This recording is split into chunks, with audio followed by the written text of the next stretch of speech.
What's up guys? Motocham here. So ngayon tuturuan ko kayo kung paano mag-install ng voltmeter. Yan, ito yun guys. Yan, voltmeter install natin sa Fury 125. Let's go!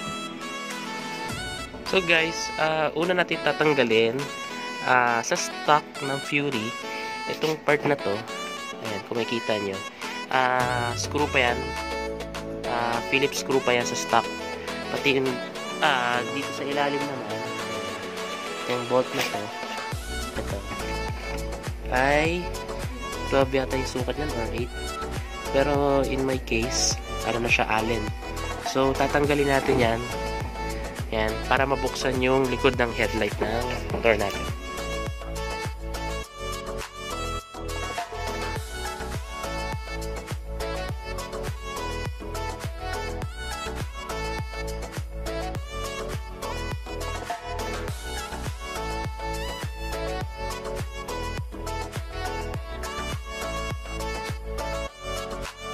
So guys, yung hanapin natin una dito is yung wire ng ignition, yung sa susian, para ilagay natin din yung positive nung voltmeter. Tapos then yung negative kahit sa body ground na lang. Yung sa akin kasi dito ko siya nilalagay yung body ground.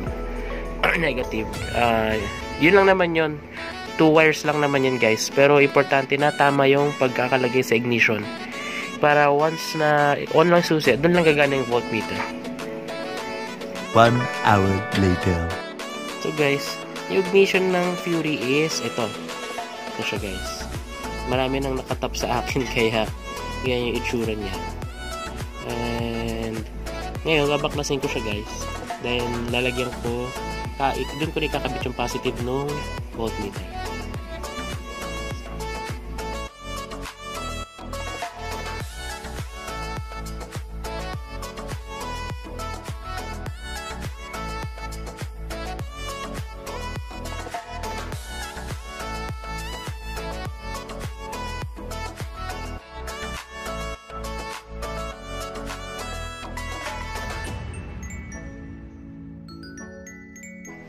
So guys, i-mounting na muna natin yung voltmeter sa holder.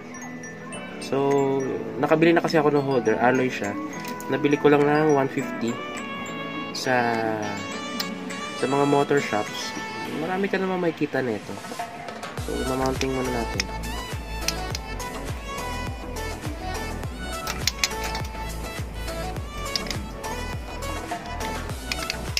Yan. Then, kakabit ko na yung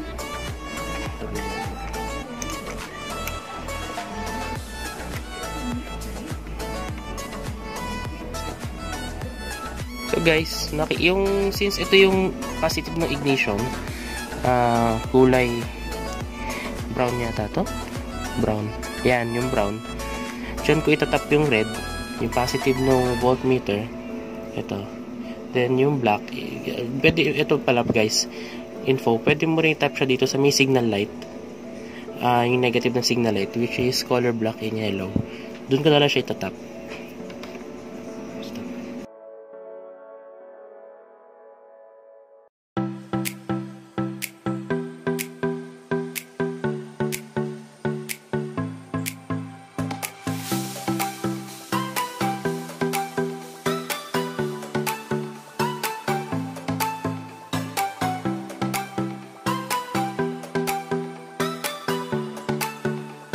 A few moments later.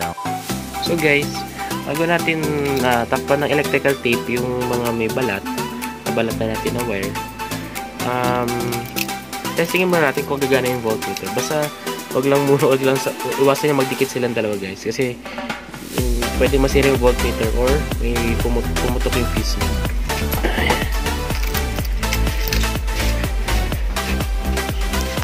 Yan, magana siya.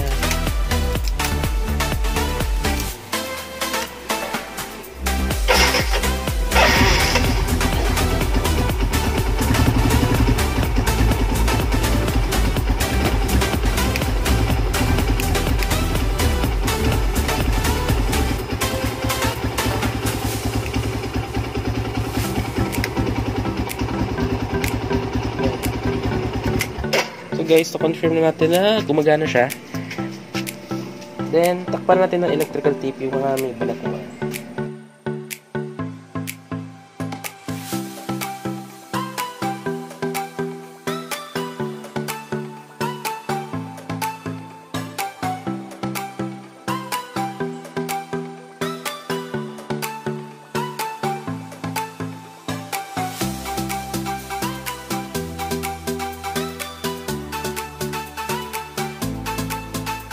So guys, yung excess wire, medyo mahaba siya.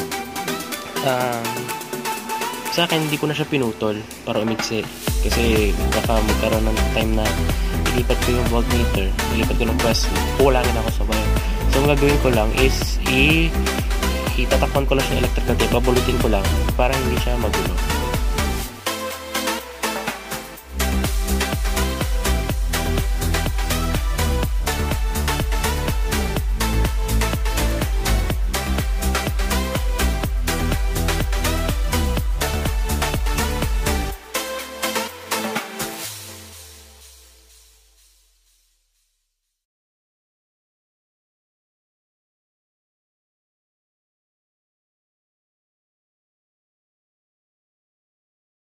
So guys, yung ibang yung wire na tulad na to, pag ganyan mo, naghiwa-hiwalay siya.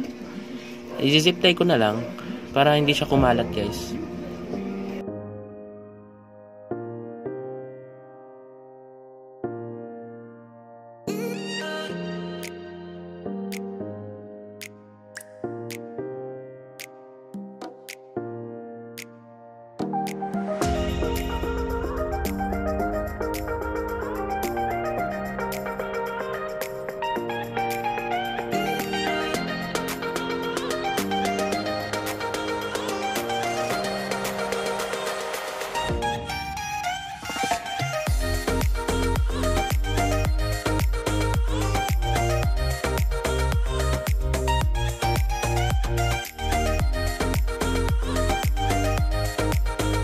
Guys, ibabalik na natin yung headlight natin. Yung same procedure pa rin, yung mga bolt, 3 bolts lang siya. Yung sa ilalim dito, then dito sa gilid, tsaka dito, 3. Babalik lang natin siya.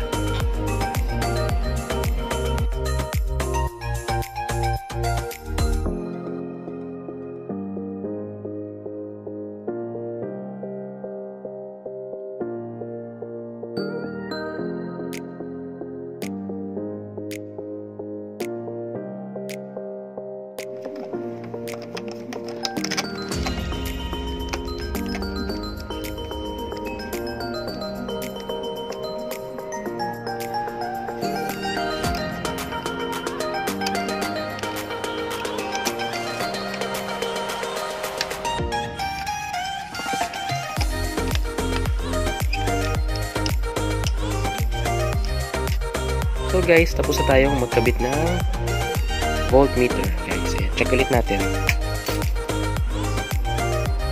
Ayan, gumagana siya guys. Kita. Yung guys, yung procedure ng pagkabit ng phone charger ng motor natin, same lang din ang procedure. Dalawang wire din yun, negative, positive. Yung positive, ikakabit natin sa ignition, then yung negative, di natin ilalagay sa body ground o kaya sa negative ng signal light or kahit sa negative na linya ng motor natin. So guys, maraming salamat sa panonood. Please do like, share, and subscribe na rin guys sa channel ko para mabigyan ko kayo ng other infos sa motor natin tsaka ng mga maintenance. So guys, maraming salamat. Bye bye.